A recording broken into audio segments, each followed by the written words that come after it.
Hello बच्चों, welcome to our personal tutor channel. आज हम लोग कक्षा 5 आसपास का 14वां पाठ पढ़ेंगे, जब धरती कांपी।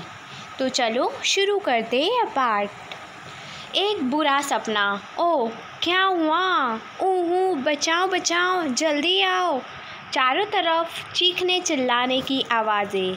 पैरों के नीचे ज़मीन हिलती हुई और चारों तरफ भागते हुए घबराए लोग। मैं ज़ोर से चिल्लाई और एकदम से मेरी आँख खुल गई। मेरी चीख से माँ भी नींद से जग गई। वे भागी आई और मुझे अपनी छाती से लगा लिया। ओह, ये तो सपना था। 6 साल पहले असल में ऐसा ही हुआ था। उस भूकंप को आए 6 साल से भी ज़्यादा हो चुके हैं, पर आज भी कई बार नींद में लगता है मानो ज़मीन हिल रही है। मैं गुजरात के कच्छ इलाके में रहने वाली जस्मा हूँ। बात तब की है जब मैं सिर्फ 11 साल की थी। उस दिन गांव के बच्चे बड़े सब स्कूल के आंगन में टीवी पर 26 जनवरी की परेड देख रहे थे। अचानक ज़मीन तेज़ी से हिलने लगी। तभी सब घबराकर इधर उधर भागने लगे। किसी को भी पता नहीं था कि क्या करना चाहिए। कुछ ही पल में हमारा पूरा गांव मलबे का ढेर बन गया। हमारा सारा सामान, कपड़े, बर्तन, खाना सब कुछ मलबे में दब गया। उस समय सभी लोगों को ध्यान 2 ही काम पर था, मलबे के नीचे दबे लोगों को निकालना और घायलों को मरहम पट्टी करना। गांव के अस्पताल को नुकसान पहुंचा था। डॉक्टर बाबू ने गांव वालों की मदद से ही घायलों का इलाज किया। बहुत सारे लोगों को तो गहरी चोटें भी लगी। मेरी टांग भी टूट गई। गांव के 6 लोग दबकर मर गए। नाना भी तलबे में दब गए। माँ तो दिन भर रोती रहती थी। माँ रोती तो मैं भी रोती। पूरा गांव ही दुखी और परेशान था। हमारे गांव के सरपंच मोटा बाबू के घर को ज़्यादा नुकसान नहीं पहुंचा था। उन्होंने अपने गोदाम से सभी को अनाज दिया। कई दिन तक गाँव की औरतें मिलकर मोटा बाबू के घर पर ही सभी गाँव वालों के लिए खाना पकाती रही। इतनी ठंड के दिन, और वह भी बिना घर के बिताना। रात के समय ठंड और डर दोनों के मारे नींद ही नहीं आती थी। हर समय यही डर लगा रहता था कि कहीं फिर भूकंप आ गया तो। चर्चा करो और लिखो। क्या तुमने या तुम्हारे किसी जानने वाले ने कभी ऐसी मुसीबत का सामना किया है?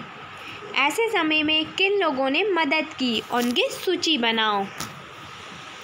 फिर पहुंची मदद। कई दिन तक हमारा हाल देखने दूर शहर से लोग आते रहे, जैसे कोई तमाशा लगा हो। ये लोग हमें खाने पीने की चीज़ें, कपड़े और दवाइयाँ भी देते थे। हम में से कुछ को यहाँ सामान मिलता तो कुछ को नहीं। खूब छीना झपटी होती थी इन चीज़ों के लिए।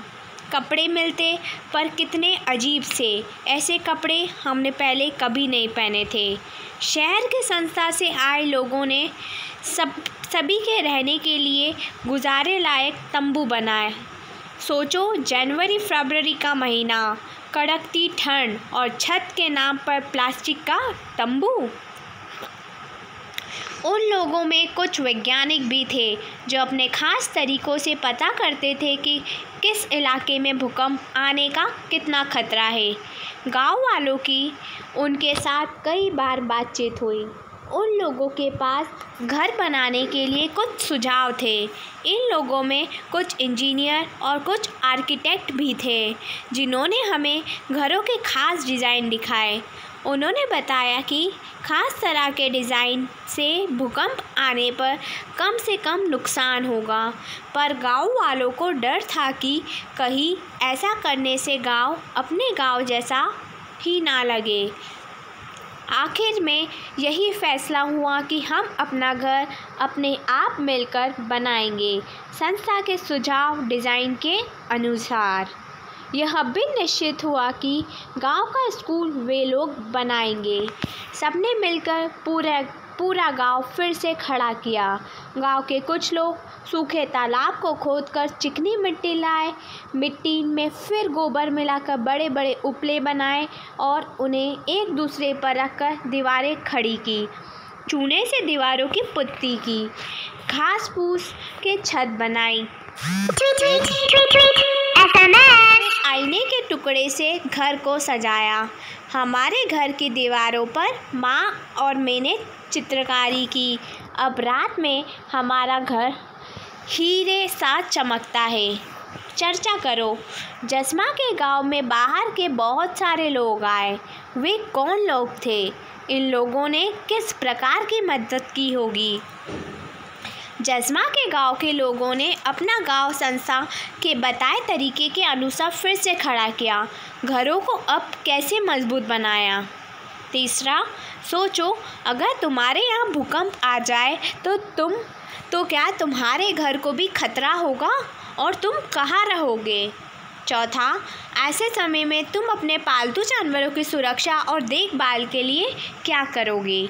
इन सभी प्रश्नों का उत्तर आप हमें कमेंट कर बताएं। लिखो, अपने घर की तुलना जसमा के घर से करो। दोनों घर को बनाने के लिए इस्तेमाल की गई चीज़ों की सूची कॉपी में बनाओ।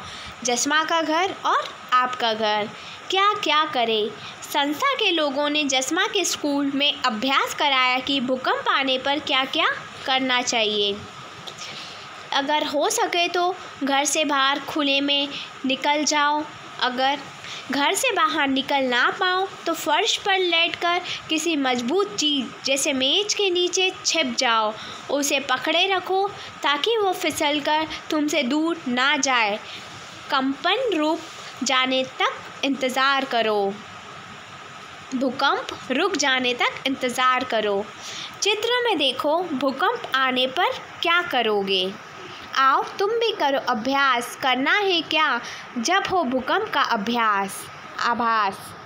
क्या तुम्हें कभी स्कूल में या कहीं और इस बारे में बताया गया है कि भूकंप जैसी मुसीबत के समय में क्या करना चाहिए?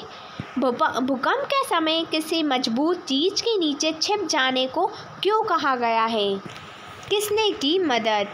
भुज में आए भूकंप की टीवी पर आए इस रिपोर्ट को पढ़ें। अहमदाबाद, जनवरी 26, 2001। आज सुबह गुजरात में आए भूकंप में कम से कम 1000 लोगों को मरने की आशंका है। कई हजार लोग घायल हो गए। बचाव और राहत कार्यों में लोगों की मदद के लिए सेना के जवानों को बुलाया गया है। अहमदाबाद शहर में कम से कम 150 इमारतें ढह गई। इनमें लगभग 1 दर्जन बहुमंजिली इमारतें थीं। आज शाम तक इनके नीचे से कम 250 शव निकाले जा चुके हैं। कहा जा रहा है कि अभी भी कई हजार लोग ढही गई इमारतों के मलबे के नीचे दबे हुए हैं। बचाव कार्य तेजी से चल रहा है। शहर की शायद ही कोई इमारत होगी जिसमें दरारें ना पड़ी हो। भुज की हालत इससे भी ज़्यादा ख़राब है। चारों ओर डरे हुए लोग भगदड़ मचाए हुए हैं। जवानों ने स्थानीय लोगों के सहयोग से काम किया है। राहत कार्य के लिए देश और विदेश से हर तरह की सहायता के आश्वासन मिल रहे हैं। लिखो, टीवी की रिपोर्ट के अनुसार गुजरात में हज़ारों लोग घायल हुए और मरे भी। अगर यहाँ बनी इमारतें भूकंप से सुरक्षित होती तो क्या नुकसान में कुछ अंतर होता? अगर कुछ अंतर होता तो क्या अंतर होता? ऐसे समय पर जब लोगों के घर ही नहीं रहे तब लोगों को किस किस तरह की राहत की ज़रूरत पड़ी होगी? तीसरा प्रश्न, ऐसे में किन किन की मदद की ज़रूरत पड़ती होगी और किस काम के लिए? कॉपी में तालिका बनाकर लिखें। जैसे किन किन की मदद की ज़रूरत, जैसे कुत्ता, और काम में मदद सुनकर जानना कि लोग कहाँ दबे हैं और कौन कौन से लोगों से हमको क्या क्या मदद मिलेगी, वो हमें यहाँ लिखना है। चर्चा करो। क्या तुमने कभी अपने इलाके में देखा है कि आस पड़ोस के लोगों ने मिलकर एक दूसरे की मदद की हो, और कब कब? लोग अक्सर एक जगह पर पास पास क्यों बसते हैं? अगर तुम्हारा घर आपके इलाके में अकेला घर होता, यानी तुम्हारे आसपास कोई नहीं रहता, तो कैसा होता? जैसे तुम किसके साथ खेलते, क्या अकेले डर लगता, सभी त्यौहार और ख़ास मौके किसके साथ मिलकर बनाते, इत्यादि। लोगों को कई बार ऐसी मुश्किल का सामना करना पड़ता है जिसमें जान और माल का भारी नुकसान होता है। कई बार बेघर हो जाते हैं। पिछले कुछ एक महीने के अखबारों से दुनिया में आए भूकंप, बाढ़, आग, तूफान इत्यादि के बारे में समाचार इकट्ठा करो और उन्हें कॉपी में चिपकाओ। तुम्हारी समाचार रिपोर्ट। तुम अपनी समाचार रिपोर्ट तैयार करो जिसमें इन बातों का जिक्र करो।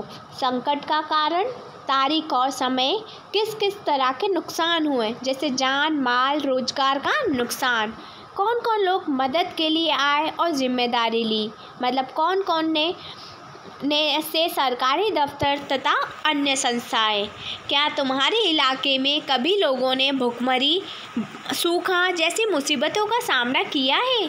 ऐसे समय में खाने पीने की भारी कमी हो जाती है। अखबार से देश विदेश की ऐसी खबरें ढूंढें और उन पर एक रिपोर्ट तैयार करें।